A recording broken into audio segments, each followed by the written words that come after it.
Hello दोस्तों, आप सभी का आपके अपने एजुकेशन चैनल एजुकेशन जीनियस में तहे दिल से स्वागत है। जैसा कि आपने थंबनेल में देखा, आज इस वीडियो में हम सेंट्रल आर्म्ड पुलिस फोर्सेस के बारे में काफ़ी ज़्यादा डिटेल में चर्चा करेंगे। आज इस वीडियो में हम सीएपीएफ की हिस्ट्री और उसकी जो ऑर्गेनाइजेशंस हैं और वुमेन्स का क्या रोल है सीएपीएफ के अंदर, उसको भी काफ़ी ज़्यादा डिटेल में समझेंगे। इससे पहले मैंने एसएसबी सशस्त्र सीमा बल के ऊपर काफ़ी ज़्यादा डिटेल में वीडियो बनाई है। यदि आप उस वीडियो को देखना चाहते हो तो यहाँ आई बटन में क्लिक करके आप एसएसबी सशस्त्र सीमा बल के बारे में जान सकते हो। और इस वीडियो को अंत तक जरूर देखना, क्योंकि यह वीडियो काफ़ी ज़्यादा इंपॉर्टेंट एंड काफ़ी ज़्यादा इंटरेस्टिंग होने वाली है। और यदि आप चैनल पर पहली बार आए हैं तो आप चैनल को सब्सक्राइब कर दें और बेल आइकन प्रेस करना बिल्कुल भी ना भूलें। तो चलिए दोस्तों, वीडियो में आगे बढ़ते हैं और जानते हैं सेंट्रल आर्म्ड पुलिस फोर्सेस के बारे में। सेंट्रल आर्म्ड पुलिस फोर्सेस, जो कि कलेक्टिव नेम है एक सेंट्रल पुलिस ऑर्गेनाइजेशंस का इंडिया के अंदर, जो कि directly under ministry of home affairs, गृह मंत्रालय के डायरेक्टली अंडर कंट्रोल में कार्य करती है। इसको टेक्निकली पैरामिलिट्री फोर्सेस जाना जाता था पहले, जिसका नाम था सेंट्रल पैरामिलिट्री फोर्स। लेकिन 2011 में भारत के द्वारा एक टर्म अडॉप्ट की गई सेंट्रल आर्म्ड पुलिस फोर्सेस, ताकि जिससे हम जो पैरामिलिट्री वर्ड है उसको ड्रॉप कर सकें। और ये फोर्सेस जो सीएपीएफ के अंडर में आती हैं, ये रिस्पॉन्सिबल हैं इंटरनल सिक्योरिटी के लिए और बॉर्डर्स को गार्ड करने के लिए। सीएपीएफ जो है वो फर्दर क्लासिफाइड है 3 में, जैसे कि बॉर्डर गार्डिंग फोर्सेस, जिसमें है Assam rifles, border security force, Indo Tibetan border police, सशस्त्र सीमा बल। फोर्सेस जो इंटरनल सिक्योरिटी के लिए हैं, जैसे कि central industrial security force CISF and central reserve police force CRPF and special task force, जो कि है नेशनल सिक्योरिटी गार्ड्स एनएसजी।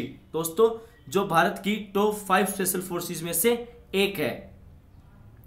अब दोस्तों हम सेंट्रल आर्म्ड पुलिस फोर्स की हिस्ट्री के बारे में, इतिहास के बारे में जानेंगे।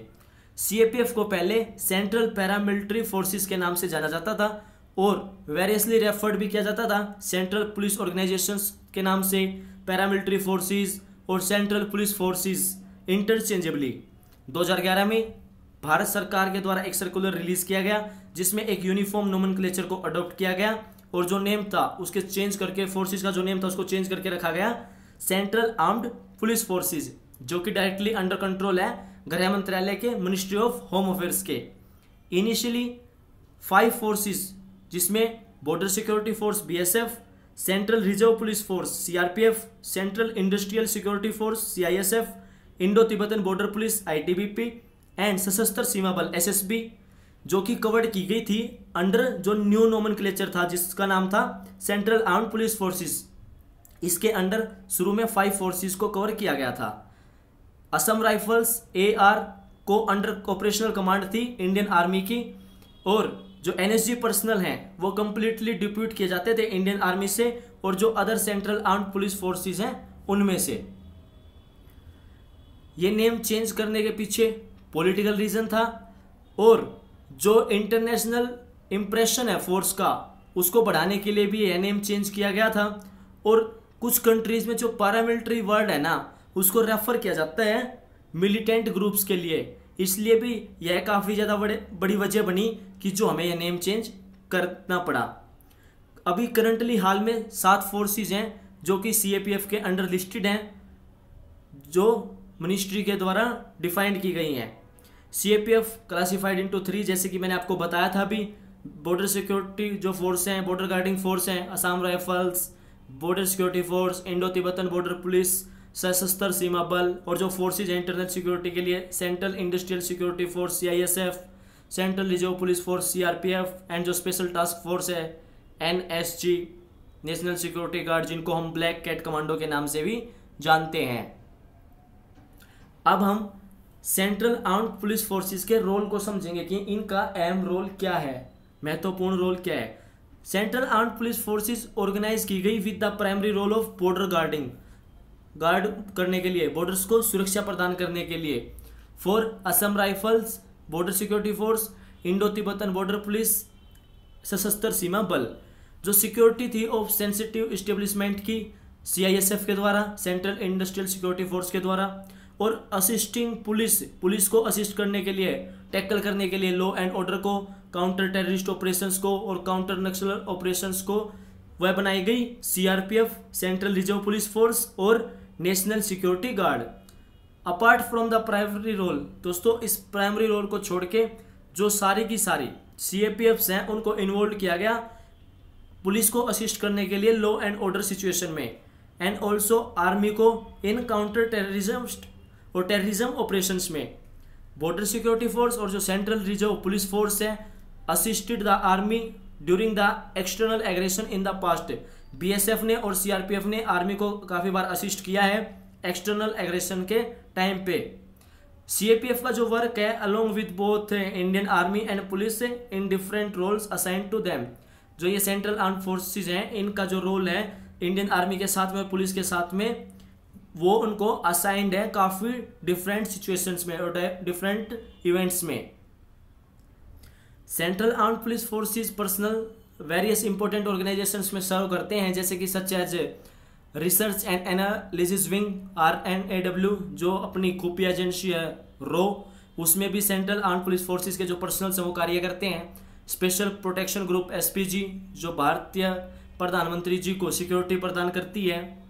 National investigation agency NIA, intelligence bureau IB, central bureau of investigation CBI, national disaster response force NDRF, narcotics control bureau NCB, and state armed police force Jharkhand jaguars, Bihar military police, UP MP STF, DRG IRB, Chhattisgarh armed police etcetera on deputation, इनमें deputation में कार्य करते हैं central armed police forces के personnels, और have attachment training होती है इनकी वेरियस लेवल्स में, फॉर्मेशंस में और वेरियस कोर्सेज में विद इंडियन आर्मी के साथ में।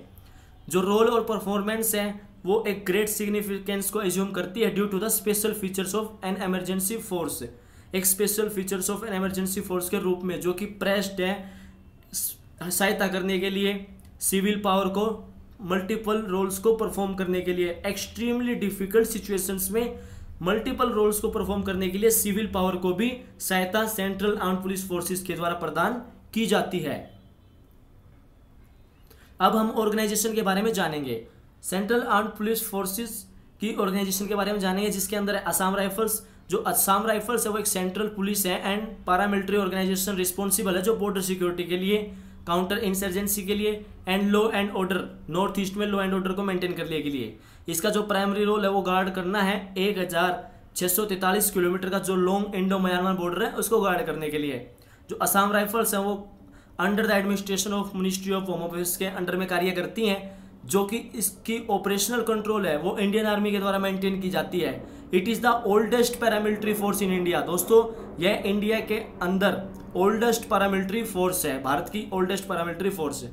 अब बॉर्डर सिक्योरिटी फोर्स, जो प्राइमरी रोल है बॉर्डर सिक्योरिटी फोर्स का वो है गार्ड करना इंडो पाकिस्तान और इंडो बांग्लादेश बॉर्डर को, और ये डिप्लॉयड की गई है बोथ इंटरनेशनल बॉर्डर्स पे एंड LOC पे। BSF also has active roles during the time of war.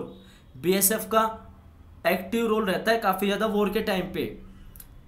2,92,000 personnels हैं 192 बटालियंस में BSF के। जो 1, 2 एंड 7 बटालियन है NDRF की, वो BSF से रिक्वेशन की गई है। It is also known for being the largest dedicated border guarding force in the world. Bharat की जो BSF है बॉर्डर सिक्योरिटी फोर्स, उसको दुनिया की largest dedicated border guarding force के नाम से भी वर्ल्ड में जाना जाता है। जो सेंट्रल इंडस्ट्रियल सिक्योरिटी फोर्स है CISF, वो one of the largest industrial security force है वर्ल्ड में। सेंट्रल इंडस्ट्रियल सिक्योरिटी फोर्स जो प्रोवाइड करती है वेरियस पब्लिक सेक्टर्स अंडरटेकिंग्स को सिक्योरिटी प्रदान की जाती है इसके द्वारा, और अदर क्रिटिकल जो इंफ्रास्ट्रक्चर हैं, इंस्टॉलेशंस हैं, मेजर एयरपोर्ट्स हैं कंट्री के क्रॉस में, और सिक्योरिटी प्रोवाइड करती है इलेक्शन के टाइम पे, और अदर इंटरनल सिक्योरिटी ड्यूटीज़ भी होती हैं CISF की काफ़ी ज़्यादा।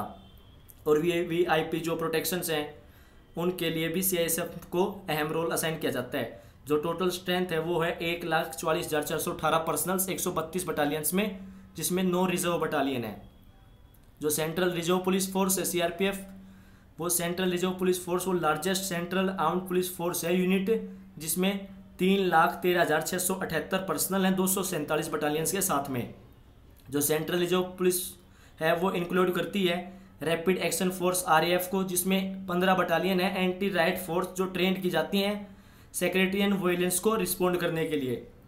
इसमें जो कमांडो बटालियन है फॉर रिजोल्यूट एक्शन यानी कि जो कोबरा कमांडोज हैं उनकी 10 बटालियन वो स्ट्रॉन्ग है एंटी नक्सलाइट के लिए, मतलब नक्सल्स का खात्मा करने के लिए कोबरा बटालियन है।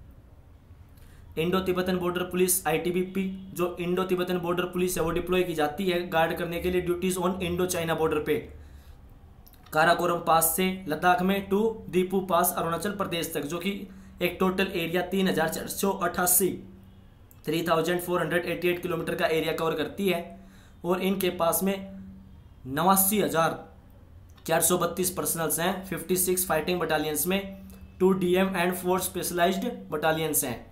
नेशनल सिक्योरिटी गार्ड, जो नेशनल सिक्योरिटी गार्ड है कॉमनली जिनको हम ब्लैक कैट्स के नाम से जानते हैं, वो काउंटर टेररिज्म यूनिट है जो कि मिनिस्ट्री ऑफ होम अफेयर्स के अंडर में कार्य करती है।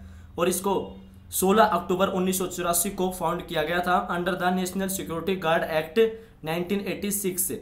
जो सारे पर्सनल्स हैं वो डिप्यूट किए जाते हैं अदर CAPFs में से और इंडियन आर्मी के अंदर से। सशस्त्र सीमा बल SSB, जिसका ऑब्जेक्टिव है टू गार्ड करना Indo Nepal and Indo Bhutan borders को, जिनके पास 76,337 पर्सनल्स हैं एंड 67 बटालियन है एज वेल एज सम रिजर्व बटालियन भी हैं सशस्त्र सीमा बल के पास में।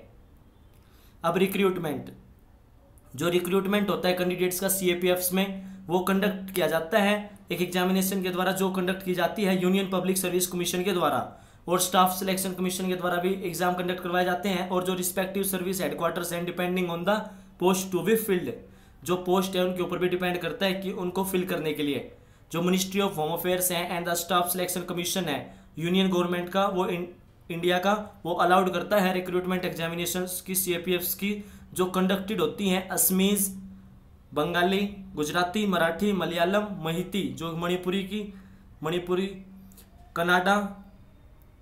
कन्नाडा, तमिल, तेलुगु, उड़िया, उर्दू, पंजाबी एंड कोंकणी 13th हैं। जो 22 ऑफिशियल लैंग्वेज है उनमें से जो 13 लैंग्वेज हैं उनमें जो इंडिया रिपब्लिक की 13 लैंग्वेज हैं 20 ऑफिशियल लैंग्वेज में उनमें एग्जामिनेशन को कंडक्ट किया जाता है, जिसमें एडिशन में है हिंदी और इंग्लिश भी। वुमेन्स इन CAPF, दोस्तों जो वुमेन्स हैं उनको रिक्रूट किया जाता है सेंट्रल आर्म्ड पुलिस फोर्सेज में, अब किया जाता है, लेकिन 1992 तक वुमेन्स को रिक्रूट नहीं किया जाता था सेंट्रल आर्म्ड पुलिस फोर्सेज में। और जो शुरू में जब वुमेन्स को रिक्रूट किया गया, जो अर्लियर रोल ऑफ वुमेन रहता था वो लिमिटेड था सुपरवाइजरी रोल्स के लिए, लेकिन जो parliament committee of India for women empowerment उसने रिकमेंड किया एक्सपेंड करने के लिए वुमेन रोल को CAPF में। जो मिनिस्ट्री ऑफ होम अफेयर्स है उसने डिक्लेयर किया reservation for womens in constabulary and later declare, उन्हें बाद कॉन्स्टेबुलरी के लिए उन्होंने डिक्लेयर किया और बाद में यह भी डिक्लेयर किया गया कि जो वुमेन्स हैं उनको इंडक्ट किया जाएगा as officers in combat roles में भी 5 CAPFs में। Union home minister announce that womens representation in the CRPF and CISF would be made 15%। जो CRPF और CISF उसमें वुमेन का जो रिप्रेजेंटेशन है उसको किया गया 15%, जबकि it would be 5% in BSF, ITBP and SSB। जो BSF और ITBP और SSB उसमें 5%।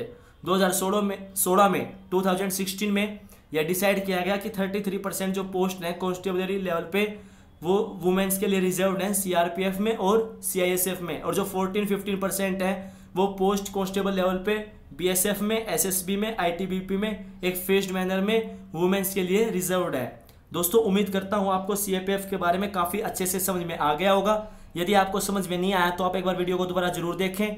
यदि आपको फिर भी समझ नहीं आ रहा तो आप मुझे कमेंट करके बता सकते हैं। वीडियो देखने के लिए आप सभी का तहे दिल से धन्यवाद। मिलता हूँ आपसे नेक्स्ट वीडियो में फिर इंटरेस्टिंग एंड नॉलेजेबल टॉपिक के साथ में।